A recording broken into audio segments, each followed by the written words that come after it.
नमस्कार, मी रंजिता माझ्या YouTube चॅनलवर तुम्हा सर्वांचे खूप खूप स्वागत करते। आज आपण बनवतोय झटपट अशी खीर, मखाना खीर। अगदी सोप्या पद्धतीने आणि झटपट होते। नवरात्रीच्या उपवासामध्ये तुम्ही अशा पद्धतीने नक्की बनवा। तर गॅसवर इथे मी कढई ठेवली, कढईमध्ये 1 चम्मच तूप टाकलं। तूप गरम झाल्यानंतर 1 कप मखाने टाकायचे। मखाने वातळ असतात, छान असे कुरकुरीत होईपर्यंत भाजून घ्यायचेत आपल्याला। रंग चेंज नाही करायचा, फक्त कडक होईपर्यंत भाजून घ्यायचे। गॅस अगदी स्लो ठेवायचा, स्लोवरच हे मखाने छान असे भाजून घ्यायचे। मखाने छान भाजून झाले, भाजलेले मखाने काढून ठेवायचे। त्याच कढईमध्ये दूध टाकायचं। इथे मी अर्धा लिटर दूध टाकलं, गरम करून टाकलेलं आहे। दुधाला उकळी येते तोपर्यंत मखाने बघा छान असे कुरकुरीत भाजून झालेले आहेत। मखाने थोडे तोडून घ्यायचेत आपल्याला। याच मखानामधले 10 ते 12 मखाने अशा पद्धतीने पावडर बनवून घ्यायचे। मी इथं थोडे कुटून घेत आहे, तुम्ही हवं तर मिक्सरला पण बारीक करून घेऊ शकता। अशा पद्धतीने पावडर बनवून घ्यायची। बाकी असलेले मखाण्याचे पण एका मखाण्याचे 2 तुकडे करून घ्यायचे। मखाने छान कुरकुरीत भाजले गेलेले आहेत, तर हाताने चुरा होत आहे, बघू शकता तुम्ही। काजू बदाम घेतलेले, चारोळी घेतलेली आहेत, तुम्ही तुमच्या आवडीप्रमाणे कमी किंवा जास्त करू शकता।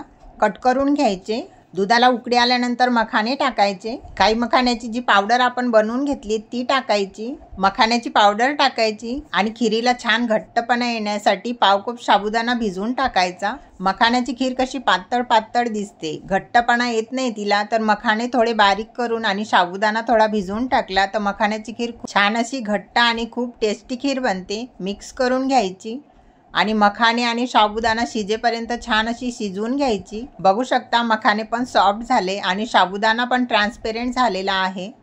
खिरीमध्ये मखानेचे 2 तुकडे करून टाकले तर मखाने छान दूध ऑब्झॉर्ब करून घेतात, लवकर शिजतात। बघू शकता साबुदाणा पण छान शिजलेला आहे। साबुदाणा शिजल्यानंतर अर्धा कप साखर टाकायची। तुम्ही तुम्हाला तुमच्या गोडीप्रमाणे कमी किंवा जास्त करू शकता। साखर टाकल्यानंतर खीर आपल्याला खूप वेळ शिजवायची नाही आहे, अगदी 4 ते 5 मिनिट स्लो गॅसवर शिजवून घ्यायची। साखर टाकल्यानंतर खीर लगेचच घट्ट व्हायला लागते। आपल्या चॅनलवर उपवासाचे बरेचसे पदार्थ आहेत। उपवासाची खिचडी, साबुदाणा कटलेट, साबुदाणा वडा, साबुदाणा खीर, साबुदाणा खिचडी, साबुदाणा आप्पे। उपवासाच्या व्हिडिओची प्लेलिस्ट डिस्क्रिप्शन बॉक्समध्ये आहे, तेही व्हिडिओ नक्की बघा। आणि चॅनलवर नवीन असाल तर चॅनलला सबस्क्राईब करायला विसरू नका। व्हिडिओ आवडला असेल तर लाईक पण करा। खीर छान आधीपेक्षा घट्ट झाली, यापेक्षा जास्त शिजवायची नाही। ड्रायफ्रुट्स टाकायचे, तुम्हाला हवं तर तुम्ही तुपामध्ये फ्राय करून पण टाकू शकता। खीर थंड झाल्यानंतर आणि घट्ट होते।